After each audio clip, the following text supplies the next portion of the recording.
Kamu jangan masuk ke wilayah yang kamu nggak ngerti. Kamu jangan masuk ke wilayah yang kamu nggak paham.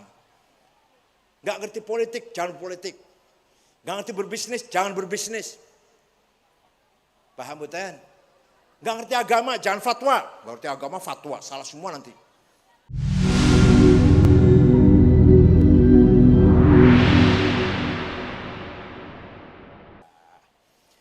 Belum lagi kita bicara al-quwwatur ruhaniyah. Kekuatan spiritual yang dimiliki oleh Kiai. Kiai Wahab, Kiai Mahrus, ya alim,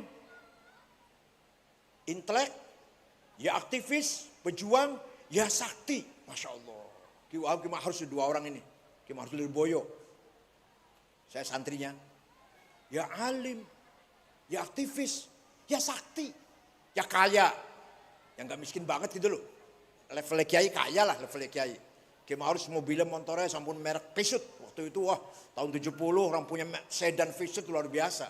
Kiai Ali Maksum Jogja, Holden. Kiai Wahab kenapa? Kiai Wahab kenapa?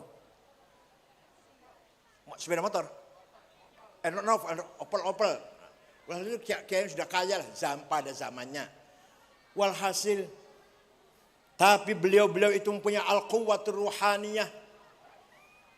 Maka yang mewarisi pesantren Bahrul Ilmi ini juga harus membangun kekuatan ruhaniyah.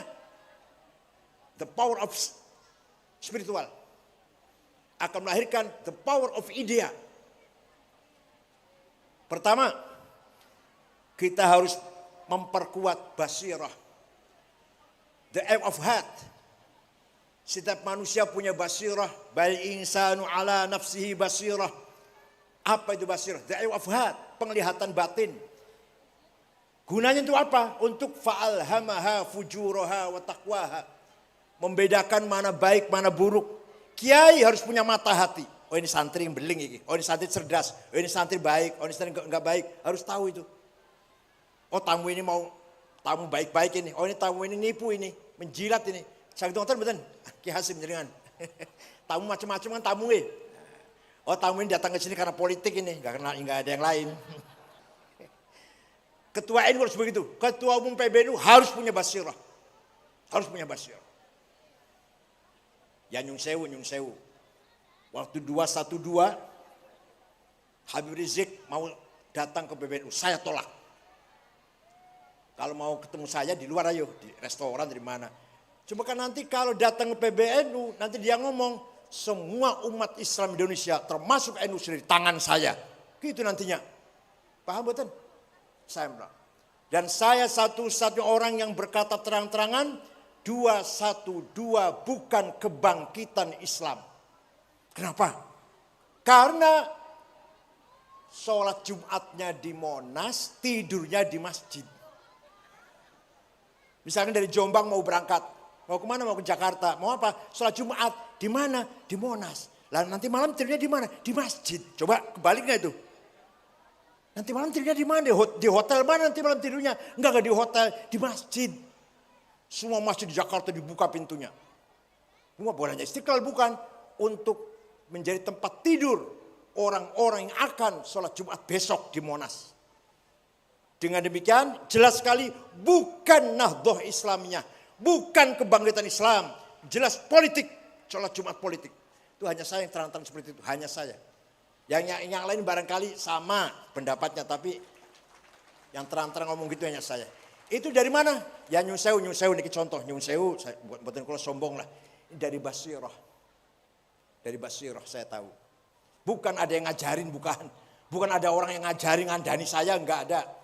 Dari basirah. Kacamata batin. Kacamata hati. Nah, jangankan pesantren, rumah tangga keluarga saja punya banyak anak, banyak cucu, harus punya basirah si kakek ini. Supaya tepat dalam rangka tarbiyah dari aulad, dari ahfad. Yang kedua, kalau basirah berfungsi ma'estafet kepada dhamir, conscience. Yang akan mengeluarkan salah satu perintah atau larangan.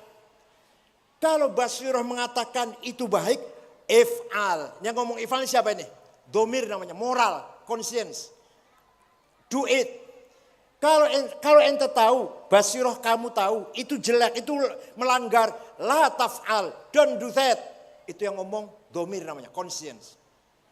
Kata Nabi, kata Rasulullah, istafti qalbak, albirru matmanil qalbuk, wal ithma mahaka fi nafsik, wa taraddada bis sadr. Kalau yang kamu lakukan itu mantap, yakin, dengan mantap langkahnya, dengan mantap, senang kalau ketahuan orang banyak, berarti ya baik yang kamu lakukan. Tapi kalau kamu melakukan sesuatu dengan deg-degan, ragu-ragu, jangan ada orang tahu, tengok kanan, tengok kiri, jangan ada orang tahu, berarti dosa. Udah, istri jangan tahu, anak jangan tahu, KPK jangan tahu, pasti itu pelanggaran yang dilakukan. Kalau deg-degan seperti itu. Gampang kok, apa kata hati kita? Istafti qalbak, tanya pada hatimu sendiri. Dan hati di sini maksudnya bukan hati keseluruhan, tapi ini conscience, domir, moral. Nah, yang ketiga, ini singkat saja ini. Yang ketiga, dalam rangka spiritual, fuad. Fuad ini deeper of heart. Nurani lah, nurani kalau bahasa biasa.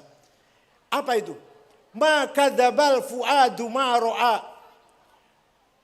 Fuad itu tidak mungkin bohong dan tidak mungkin salah. Yang salah, yang bohong itu cangkem. Wallahi sumpah saya tidak korupsi. Iya. Apa yang ngomong? Yang ngomong iya siapa itu? Siapa itu? Fuad. Demi Allah saya nggak tahu menau. Tahu. Saya nggak ikut campur. Nggak terlibat saya. Terlibat. Siapa yang ngomong itu? Fuad. Saya dapat sedikit. Banyak. Saya hanya terbawa-bawa. Bukan saya punya ide. Saya yang punya ide. Walhasil yang namanya fuad dalam hati kita tidak mungkin salah, tidak mungkin bohong. Bangsa ini sekarang lagi kehilangan fuad.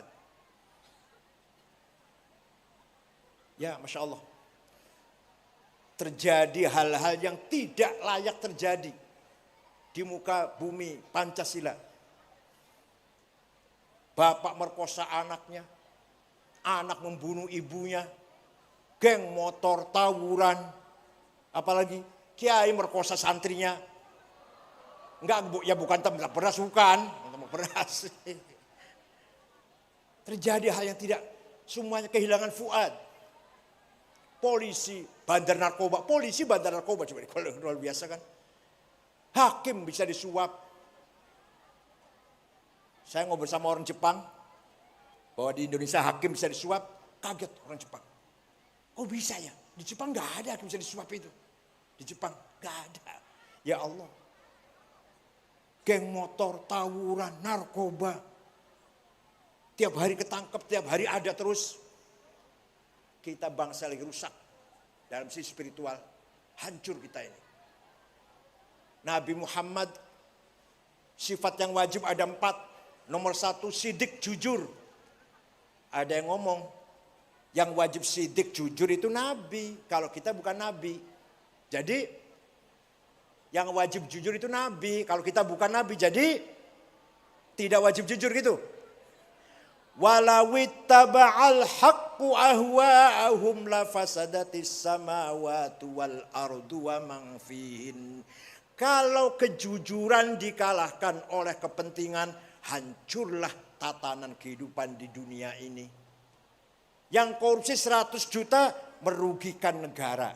Negara rugi. Tapi yang korupsinya 8 triliun menghancurkan tatanan kehidupan bangsa ini.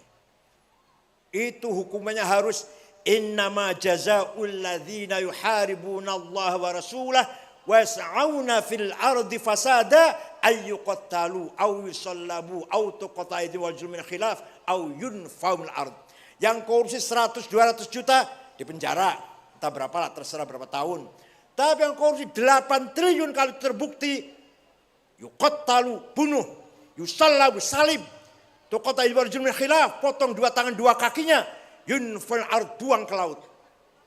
Karena apa? Yas'auna fil ardi fasada. Menghancurkan kehidupan berbangsa ini. Kehidupan negara hancur. Kalau 100-200 juta merugikan, bukan menghancurkan. Negara enggak hancur, ada korupsi 100-200. Negara rugi tapi. Ya di penjara berapa tahun. Tapi kalau 8 triliun, ya Allah. 8 triliun untuk bangun Jombang. Untuk bangun Kabupaten Jombang 8 triliun. Jalan halus semua, rumah sakit bagus semua. Sekolah, taman kanak-kanak, SD, SMP, SMA, universitas mentereng semuanya. Kiai-kiai umroh semua, Masya Allah.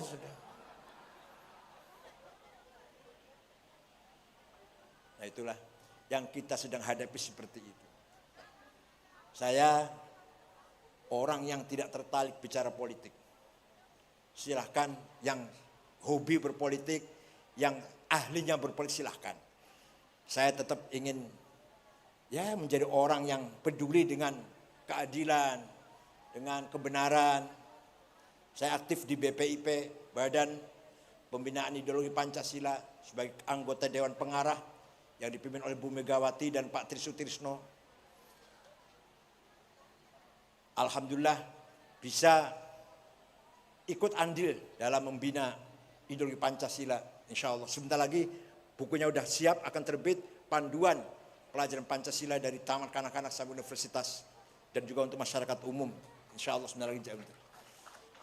Saya ditawari masuk partai politik. Mohon maaf, bukan bakat saya, bukan di situ tempatnya.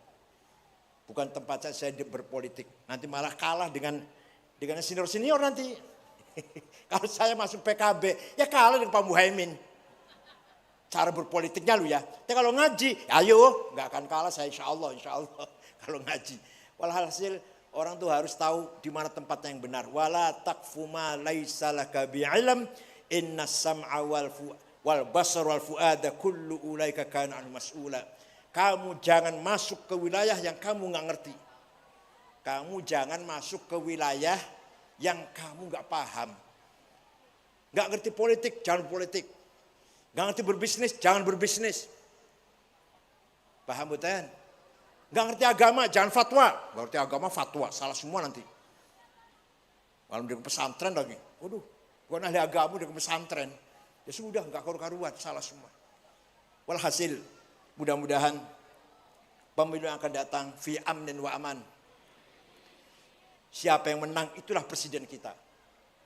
Mudah-mudahan proses pemilihan umum, pemilu dan proses pilpres berjalan dengan baik, lancar.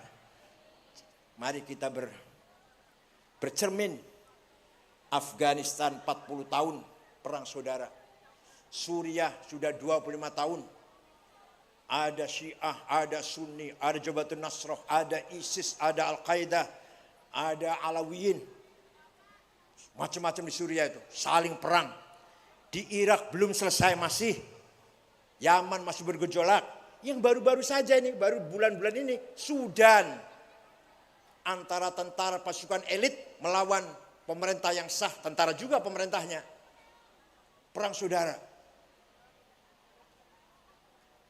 Libya, setelah terbunuhnya Muammar Gaddafi, hancur Libya. Minyaknya dikuasai orang luar. Minyaknya dikuasai oleh orang luar. Orang pribuminya enggak ikut menikmati minyak. Walhasil, insya Allah Indonesia tidak seperti Timur Tengah. Insya Allah. Karena kita punya prinsip pesan Kiai Hasyim Asy'ari, hubbul watan minal, menjaga persatuan, menjaga stabilitas keamanan, menjaga ukhuwah wataniyah, termasuk bagian dari iman. Tidak ada ulama Timur Tengah yang mengatakan seperti ini. Hanya Mbah Hasyim Asy'ari. Oleh karena itu kalau di Timur Tengah, yang ulama Islam. Yang nasionalis. Tanah air nggak pernah bicara Islam. Saddam Hussein, Hafid Asad, Jamal Nasir, Anwar Sadat, Muammar Gaddafi, nasionalis. Tanah air nggak pernah bicara Islam. Yang ulamanya Yusuf Qaradawi, Wahbah Zuhaili, Said Sabiq, Islam. Nggak ketemu antara nasionalis dan aktivis Islam. Di Indonesia, Kiai Hasyim Asy'ari, Kiai Wahab, ulama pejuang Islam sekaligus juga pejuang nasionalis. Begitu pula Gus Dur dan lain-lain lah. Kiai Ali Masum, Kiai Harus Ali. Semua dalam satu tarikan nafas, satu langkah dakwah Islam, mempertahankan nilai-nilai Islam, dan juga mempertahankan keselamatan, keutuhan bangsa Indonesia, NKRI. Itu semua kiai-kiai seperti itu. Entah kalau kiai-kiai yang karbitan nggak tahu, itu yang kiai beneran itu. Kecuali kiai yang karbitan nggak tahu saya. Kiai dadakan. Kiai tenanan seperti itu kalau kiai tenanan. Nggak ada kiai kok ngajari ngebom, nggak ada. Gini loh ya caranya ngebom, nggak ada kiai ngajari ngebom. Kalau ada masyarakat bertengkar aja, kiai istri saya galak, cerewet, rewel, bawel, terus gimana? Saya cerai. Jangan. Kalau nggak sabar-sabar, terpaksa kawin lagi saja daripada cerai. Itu nasihatnya kiai, itu. Daripada cerai, kawin lagi saja. Saking menjaga keutuhan rumah tangga. Dari keutuhan rumah tangga itulah akan melahirkan keutuhan bangsa dan negara. Selamat kepada pesan Bahrul Ulum yang telah selalu mengembangkan tarbiyah Islamiyah, thaqafah Islamiyah ala madhabi Ahlussunnah wal Jamaah. Barakallahu lakum jami'an ala barakatillah. Mudah-mudahan semua yang berjuang di pesantren Bahrul Ulum ini mendapatkan barokah dari Allah. Ta'ishuna fi hayatin thayyibah wa sa'idah fid din wa dunya wal akhirah. Ya kiainya, ya nyainya, ya ustadznya, ya asatidahnya semuanya. Syukran wa dumtum fil khair barakati wan najah.